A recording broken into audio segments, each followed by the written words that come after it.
हाँ जी बच्चों, क्या हाल चाल। तो कैसा लगा ये क्वेश्चन? यार किसी से हुआ ही नहीं, किसी ने सोल्यूशन नहीं भेजा यार इसका। हाँ, फटाफट सोल्यूशन भेजना चाहिए ना भाई, है ना। अच्छा क्वेश्चन है ये। चलिए देखते हैं। हाँ, तो क्वेश्चन है ये कि एक रिंग है, uniform ring, mass m, charge q, v not centre की वेलोसिटी। सेंटर की क्या, पूरी रिंग को v नॉट वेलोसिटी दी, एक इम्पल्स दिया और v नॉट वेलोसिटी दी। यहाँ कॉफिशिएंट ऑफ फ्रिक्शन म्यू है और यहाँ इस डायरेक्शन में मतलब अंदर की ओर मैग्नेटिक फील्ड है। ठीक है। A uniform ring is projected on a rough horizontal plane with coefficient of friction mu.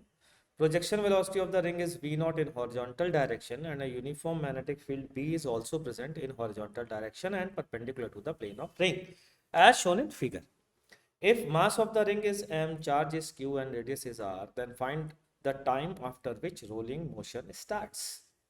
ये पूछ रहे हैं कितने समय बाद रोलिंग मोशन स्टार्ट होगा। ठीक है, शुरू करें बच्चों।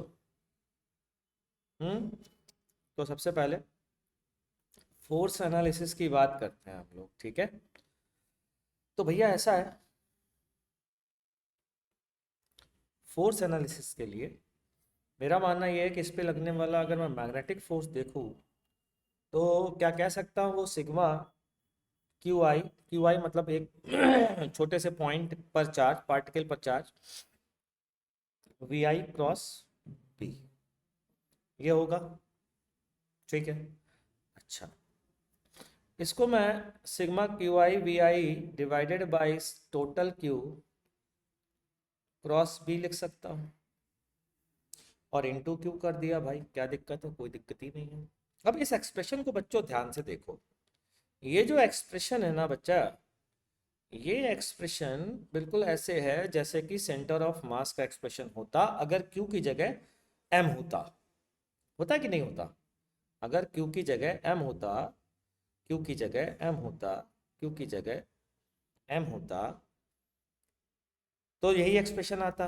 अब क्यू भी चूंकि यूनिफॉर्म डिस्ट्रीब्यूटेड है, इसलिए इस मैथमेटिकल एक्सप्रेशन की वैल्यू वही आएगी जो सेंटर ऑफ मास की आती, दैट इज सेंटर। ठीक है ना। तो क्या मैं कह सकता हूं कि Q V centre cross B, ये फोर्स लगेगा, मैग्नेटिक फोर्स। जरा इस फोर्स का डायरेक्शन देखते हैं बच्चा पार्टी, इस फोर्स का डायरेक्शन किधर होगा। वी सी इस साइड और बी अंदर की ओर है, तो वी सी क्रॉस बी करो तो मुझे नहीं लगता ऊपर की ओर होगा, और इसकी वैल्यू होगी क्यू वी सी बी। ठीक। तो ये नॉर्मल को कम करेगा बच्चा पार्टी। मतलब एम जी अगर डाउनवर्ड है और ऊपर की ओर नॉर्मल है, तो नॉर्मल की वैल्यू किसी भी इंस्टेंट पर क्या होगी बता सकते हैं क्या? नॉर्मल की वीसी को मैं वी ले ले रहा हूँ, ठीक है, बाद में फिर देख लेंगे। हाँ बताइए भाई, नॉर्मल की वैल्यू क्या मैं कह सकता हूँ M G minus Q V C भी होगी या क्यू वी भी होगी। ये नॉर्मल की वैल्यू आ गई। ठीक है। अच्छा, अब अगर ये नॉर्मल की वैल्यू है और मैं फोर्स एनालिसिस और टॉर्क एनालिसिस करूं तो एक बात तो तय है कि मैग्नेटिक फोर्स मोशन के अलावा तो कुछ है ही नहीं। इसका मतलब मोशन के अलावा मैं बात करूं तो सिर्फ और सिर्फ फ्रिक्शन आएगा, वो भी काइनेटिक म्यू एन। तो मोशन के अलावा क्या इक्वेशन क्या लिखनी चाहिए? मैं लिख सकता हूँ minus mu N equals to M D V by D T बच्चों, इक्वेशन नंबर वन। अब equation number two, torque analysis हम करने जा रहे हैं अबाउट सेंटर, सेंटर के अबाउट। जरा सेंटर के अबाउट टॉर्क एनालिसिस करते हैं। ये बताइए Q V cross B D Q V cross B, centre के अबाउट अगर आप जाते हो, सेंटर के फ्रेम में जाते हो, ठीक है, तो सेंटर के फ्रेम में जाने पर बच्चों वेलोसिटी सिर्फ और सिर्फ ये हो सकती है और कोई तो हो नहीं सकती है। अगर होगी तो, और बी है अंदर की ओर, तो वी क्रॉस बी किधर की ओर आएगा? सेंटर से पास होता हुआ नहीं आएगा। तो टॉर्क एनालिसिस अबाउट सेंटर में मैग्नेटिक फोर्स का टॉर्क कितना आएगा? जीरो आएगा। केवल किसका टॉर्क आएगा बच्चों, बोलो, किसका टॉर्क आएगा? फ्रिक्शन का आएगा, और वो इस साइड ओमेगा को इंक्रीज करेगा। कितना आएगा टॉर्क? म्यू एन लग रहा है, तो टॉर्क एनालिसिस करें बच्चों, क्या लिखेंगे? Mu N into R equals to M R square by two, alpha बोले तो D omega by D T. यह है इक्वेशन नंबर 2। इसको कैंसिल कर देते हैं तो म्यू एन की वैल्यू यहाँ से आती है बच्चों M R by two D omega by D T. Equation 2। Equation 1 क्या थी बच्चा पार्टी? माइनस म्यू एन बराबर M D V by D T. यहाँ माइनस म्यू एन क्यों किया समझ में आ गया होगा। फ्रिक्शन पीछे की ओर लग रहा है अगर आप ध्यान से देखें, और वेलोसिटी है आगे की ओर, इस कारण से यहाँ पर माइनस का टर्म यूज किया था। ठीक, अब इक्वेशन 1 और 2 को ध्यान से देखो तो आप सीधा सीधा कंपेयर कर सकते हो 1 और 2 को, और आप पा सकते हो M R by two D omega by D T बराबर, वहां पर म्यू एन की वैल्यू क्या थी? Minus M D V by D T. क्या रे बच्चा पार्टी, सही है? और अगर ये सही है तो फिर एक और इक्वेशन सही है, वो है R by two D omega बराबर माइनस एम डी वी। अच्छा बच्चा पार्टी एक बात बताइए, अगर रोलिंग स्टार्ट हो गई तो रोलिंग स्टार्ट अगर हो गई तो इसकी इसकी ओमेगा, बोलो, अगर इसकी वेलोसिटी v हो जाती है और इनिशियल v नॉट थी, और यहाँ इनिशियल ओमेगा 0 था, तो बता सकते हो फाइनल ओमेगा क्या हो जाएगा? अगर रोलिंग स्टार्ट हो जाती है तो v बाई आर हो जाएगा ना बच्चा पार्टी। ठीक है, ये जो vc लिया था ना, यही स्टार्टिंग वाला vc at t equals to 0, vc at t equals to 0 हमने v नॉट ले लिया है। ठीक है, तो भैया क्या है इक्वेशन जरा देखें क्या? r by two V by R, इससे कैंसिल हुआ, और ये क्या आया बच्चा पार्टी, बोलो जी?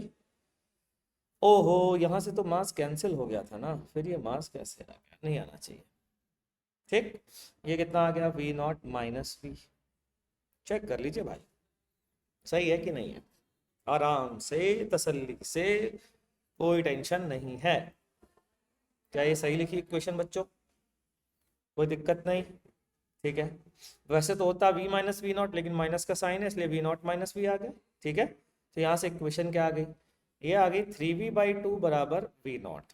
तो यहाँ से बच्चों v की वैल्यू आती है 2v नॉट बाई 3, ये आ गई। लेकिन हमसे ये तो पूछा नहीं, हमसे तो पूछा है टाइम बताइए आप, टाइम बताइए, मगर टाइम बताइए, कोई दिक्कत नहीं।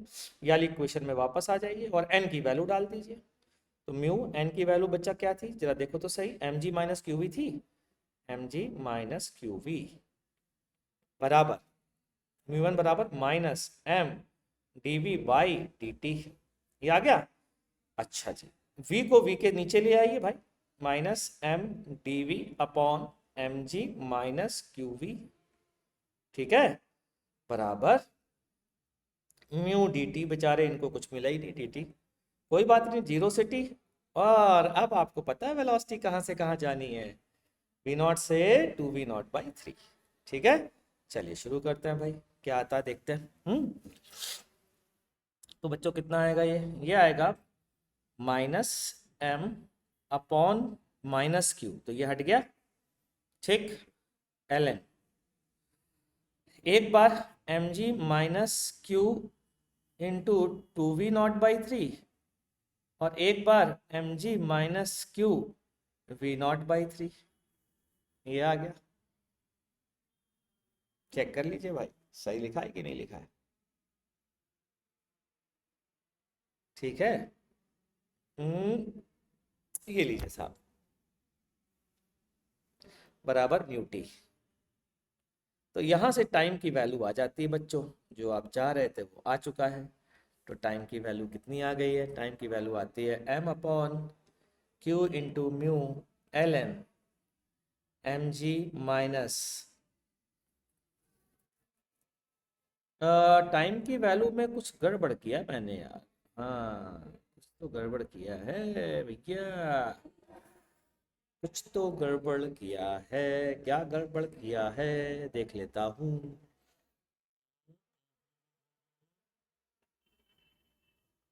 माइनस वन बाई क्यू आएगा। ठीक है, L N M G minus Q भी आ गया। ठीक है, अब मैंने क्यू वी बी को भूल गया क्या मैं यार? मुझे लग रहा है मैं बी भूल गया हूँ। क्यू वी बी था, हाँ, क्यू वी बी था, सही। तो M G minus Q V B, ये बात आई ना, ठीक है। M G minus Q V B, हाँ, और ये क्यू वी बी, ठीक है ना, ओके। हाँ जी, तो मैं क्या कह रहा था, हमारे पास जो इक्वेशन आई है उसमें अगर आप ध्यान से देखें तो नॉर्मल की वैल्यू बढ़ रही है। क्यों बताओ, क्यों बढ़ रही है नॉर्मल की वैल्यू? नॉर्मल की वैल्यू क्यों बढ़ रही है बताइए। हमारे नॉर्मल की वैल्यू इसलिए बढ़ रही है क्योंकि स्पीड होगी कम। स्पीड अगर कम हो जाएगी, अगर स्पीड कम हो जाएगी, आप जरा ध्यान से देखिए, ये वैल्यू कम हो रही है, तो ये वैल्यू क्या हो रही है, बढ़ रही है। बढ़ रही है कि नहीं? और अगर निगेटिव की बात करें तो जाहिर सी बात है कि अगर minus M D V by D T है तो आप उसी हिसाब से काम कर सकते हैं। तो मैंने क्या किया बच्चों, मैंने माइनस मतलब mu M G minus Q V, भाई इक्वेशन एक बार याद दिला देता हूँ। यहाँ पर थी नॉर्मल, ये था एम जी, ठीक है। और इक्वेशन क्या थी, हम लोगों ने जो लिखी थी, हाँ ऊपर था क्यू वी बी, यही आई थी बच्चों। तो N plus Q V B बराबर हमने लिखा एम जी, वर्टिकल डायरेक्शन में मोशन नहीं मानते हुए, तो एन की वैल्यू आ गई M G minus Q V B, और फ्रिक्शन की वैल्यू उसी हिसाब से हम लोगों ने निकाल ली। ठीक बच्चों। अच्छा, अब एक चीज देखो कि, हाँ, हमने फिर यहाँ पर डीवी के साथ M G minus Q V ले गए और म्यू के साथ डी टी ले गए और फिर इंटीग्रेट किया है। ठीक है ना भाई? तो अगर ये इंटीग्रेट कर रहे हैं तो क्या आएगा, इसके इंटीग्रेशन देखो जरा, डीवी के रिलेटिव क्यू बी आएगा ना, ओके क्यू बी रह गया था, oh sorry sorry sorry, Q B ये रह गया। ठीक बच्चा, पार्टी चेक कर लीजिए ढंग से, कौनो डाउट हो तो पूछ लीजिए भाई, देख लो भाई।